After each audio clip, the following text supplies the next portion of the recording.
Fala pessoal, tudo bem? Aqui é Vitor Moura da Lantal. No vídeo de hoje a gente vai trazer para vocês uma introdução à China. Tá? A Lantal é uma empresa que trabalha justamente com essa ponte entre Brasil e China, empresas brasileiras e chinesas que queiram atuar um no país do outro. Então a ideia é, baseada na nossa experiência com os projetos, na minha experiência pessoal que moro aqui em Xangai, trazer para vocês hoje um apanhado geral sobre China no sentido demográfico, no sentido geográfico, um pouco da parte econômica e passar aí para vocês. Bom, então o primeiro dado que a gente vai trazer aqui para vocês, para a gente começar, é sobre a população. Acho que não é segredo para ninguém, a China é o país mais populoso do mundo e tem um total de 1,4 bilhão de pessoas. Isso significa quase 20% do total mundial, então em termos relativos significaria que 1 a cada 5 seres humanos é chinês. No comparativo rápido, o Brasil tem apenas 210 milhões de pessoas, que não é nem 3% do total da Terra. Então assim, para efeitos de comparação, a gente pode dizer que dentro da China, em termos populacionais, temos 7 Brasis. Sobre o território chinês, a China é o quarto maior país do mundo, atrás de Rússia, Canadá e os Estados Unidos, e o Brasil é o quinto.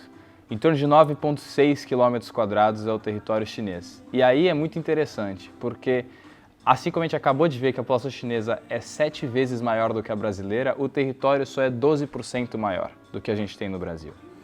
E outra coisa, que é outro fenômeno que dá para observar nos dois países, é que a população não é distribuída de forma homogênea em todo o território. No Brasil, a maioria dos brasileiros mora perto do litoral. E na China, a esmagadora maioria dos chineses mora a leste dessa linha preta que vocês estão vendo aqui no mapa. Então, por exemplo, essa linha preta, a leste, à direita dela, representa 42%, um pouco menos da metade do território chinês. Mas nessa metade moram 92% da população. O que significa que a outra metade não tem quase ninguém, é muito pouco populada. Outro fato muito interessante de compartilhar com vocês é sobre o idioma. Na China se fala o idioma chinês, que é o mandarim. Mas o mandarim ele é apenas um dos idiomas falados dentro do território. Na China existe um estudo que mostra que a cada 50 a 60 quilômetros já se fala um dialeto diferente e muitos deles são completamente não relacionados ao mandarim. E a forma como o mandarim foi escolhido também é muito interessante. Aconteceu em 1912, na queda da dinastia Qin, que foi a última delas. Os fundadores da República da China, entre eles o Sun Yat-sen, que foi o mais famoso, se reuniram e estavam debatendo sobre a necessidade de se adotar uma língua oficial. E eles tinham duas opções. O mandarim, que é a língua vinda da região de Pequim, que tem relação com o mongol, com a língua que se fala na Mongólia e os dialetos locais, ou o cantonês, que se fala no sul da China, no delta do Rio da Pérola, onde fica Hong Kong, Guangzhou, Shenzhen, etc. São as duas regiões mais populosas. Para escolher, entre eles fizeram uma votação.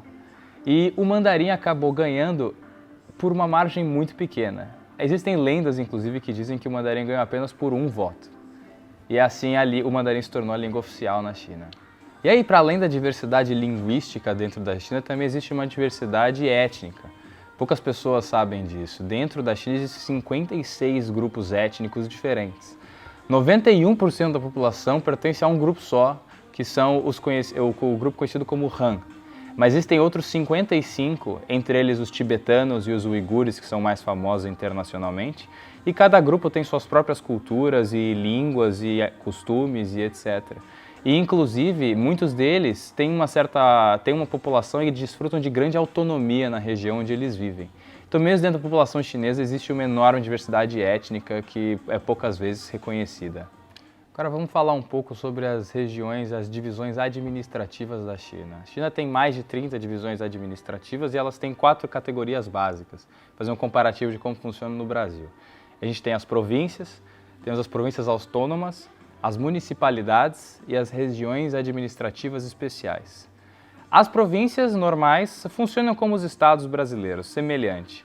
As províncias autônomas são regiões da China onde existe uma grande parte da população local pertence a um dos grupos étnicos que não é o Han, como explicado anteriormente. Ou seja, e elas são poucas delas, são a Mongólia Interior, Ningxia, Guangxi, o Tibete e Xinjiang. Essas regiões, elas têm, por conta de uma grande população de um grupo, de uma minoria étnica, elas têm uma autonomia diferenciada. Depois a gente vai para as municipalidades. As municipalidades são 4 cidades dentro da China que respondem direto ao governo central, ou seja, elas não pertencem a nenhuma província. É Xangai, Pequim, Tianjin e Chongqing. E por último, a gente tem 2 regiões administrativas especiais que funcionam em muitos aspectos como territórios independentes. Então, as pessoas que vêm dessas regiões têm outro passaporte, usam uma outra moeda e, inclusive, tem diferenças na legislação, que são Macau e Hong Kong, 2 regiões que eram colônias de poderes europeus anteriormente. Então, Macau era colônia portuguesa e Hong Kong foi colônia inglesa até a década de 90. Essas regiões até hoje pertencem à China, mas tem uma grande autonomia, inclusive, para ir da mainland China para Hong Kong se cruza uma fronteira. Então, na prática, passam para serem completamente independentes. Agora a gente vai entrar um pouco na parte econômica. Eu queria começar falando do PIB chinês, tá? O crescimento econômico. Acho que todo mundo sabe que a China passou por um crescimento econômico sem precedentes nas últimas décadas, mas eu queria trazer um pouco de números para vocês entenderem o que realmente isso significa na prática, tá? Desde 1960, a China tinha um PIB de 60 bilhões de dólares naquela época, tá? Pelos dados de 2018, a China chegou a mais de 13 trilhões de dólares em 2018. De 60 bilhões para mais de 13 trilhões, isso significa que em 6 décadas a economia chinesa aumentou 200 vezes. 200 vezes. Nesse mesmo período, para exemplificar, o Brasil saiu de 15 bilhões de dólares em 1960 para 1,8 trilhões em 2018. Tá? A China hoje está representando já mais de 18% do total mundial e o Brasil representa um pouco mais de 2%. Então, realmente, esse crescimento, um aumento de 200 vezes na economia chinesa em 6 décadas, é algo que nunca se viu na humanidade antes. Outro indicador econômico, para além do crescimento do PIB, que é muito importante da gente observar, é a taxa de desemprego, como vocês podem observar aqui no gráfico. Tá? A China apresentou em 2018 uma taxa de desemprego de 4,42%. Isso é um número extremamente baixo, principalmente por conta da enorme população que a China tem. Para comparar com o Brasil, antes da pandemia, a taxa de desemprego brasileira já estava acima de 10%. E isso é muito importante para observar porque a China está hoje num movimento de transição na economia. A China eles estão no movimento de tentar se afastar das indústrias que criaram aquele estereótipo dos produtos made in China que todo mundo conhece. E a China tem focado cada vez mais em indústrias de alto valor agregado e no setor de serviços. Mas qual que é a consequência disso? Ao focar na automatização de indústrias ou em indústrias de maior valor, a necessidade de mão de obra ela cai. Então, existe um enorme segmento da população chinesa, da força de trabalho chinesa, que com o tempo vai perder o emprego pelo fechamento ou pela diminuição das dimensões das indústrias antigas. Então é um balanço que o governo chinês tenta, esse é o grande dilema atual. Como modernizar a economia, sabendo que isso vai causar um aumento na taxa de desemprego de uma população que já vai ter uma idade relativamente avançada e tem pouquíssima qualificação. Então, como modernizar a economia e ao mesmo tempo não deixar essa população que vai perder o emprego desassistida? Isso é um dos maiores desafios que o governo chinês tem hoje. E esse equilíbrio delicado eu acho que acaba sendo o ponto central do vídeo de hoje e eu queria fechar retomando ele um pouco. Então, ao mesmo tempo que existe um movimento do governo chinês para trazer a economia para as indústrias do futuro, de tecnologia, de alto valor agregado, de serviços, existe uma consequência. A China não chegou onde chegou com essas indústrias. A China chegou aqui com indústrias pesadas, com a metalurgia e com todos os produtos que a gente conhece do Made in China. Mas o governo ele faz isso de várias formas. Ele investe nas indústrias que empregam mais, principalmente, por exemplo, a construção civil. É um setor muito forte na China. Infraestrutura. O governo despeja dinheiro para manter uma grande parte, a maior parte da população empregada. Mantém o salário sob controle para garantir que mais vagas sejam criadas, possivelmente para que as empresas privadas consigam contratar mais. Reduz a carga tributária em cima disso, tornando a contratação mais simples para as empresas privadas. E, ao mesmo tempo, pela outra vertente, controla os preços para que o salário relativamente baixo seja o suficiente para uma boa qualidade de vida, porque assim como a China enriqueceu nas últimas décadas, as exigências do povo chinês também cresceram. Os chineses têm uma qualidade de vida maior e melhor a cada dia, a cada ano que passa, e isso não vai mudar.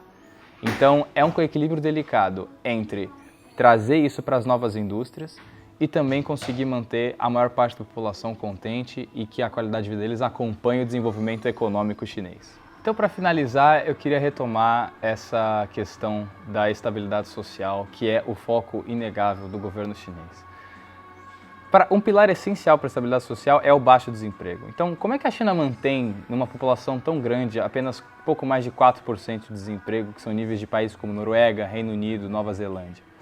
Eles fazem isso investindo em setores estratégicos. Então, o governo despeja dinheiro em indústrias que empregam muita gente, como a construção civil, infraestrutura e etc. Com uma alta empregabilidade nesses setores, ele garante quantidade de pessoas com emprego. E aí, existe duas coisas. Um controle dos salários por um lado, que garante que mais vagas sejam criadas principalmente por parte da iniciativa privada, e por outro lado um controle da inflação, que vai garantir que esses salários nominalmente baixos sejam suficientes para uma boa qualidade de vida, que também é fundamental para a estabilidade social. Então todos os movimentos que a China faz, principalmente agora com essa modernização da economia, sempre estão visando essa balança, ou seja, manter a estabilidade social do país enquanto provém constantemente um aumento da qualidade de vida para a sua população. Pessoal, obrigado por assistirem aí o vídeo, espero que tenham gostado.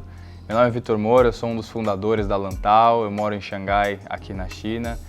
A Lantau trabalha justamente com empresas brasileiras e chinesas que querem ir para os países, então empresas brasileiras querem abrir sua operação aqui na China ou só querem entender o mercado, querem encontrar fornecedores.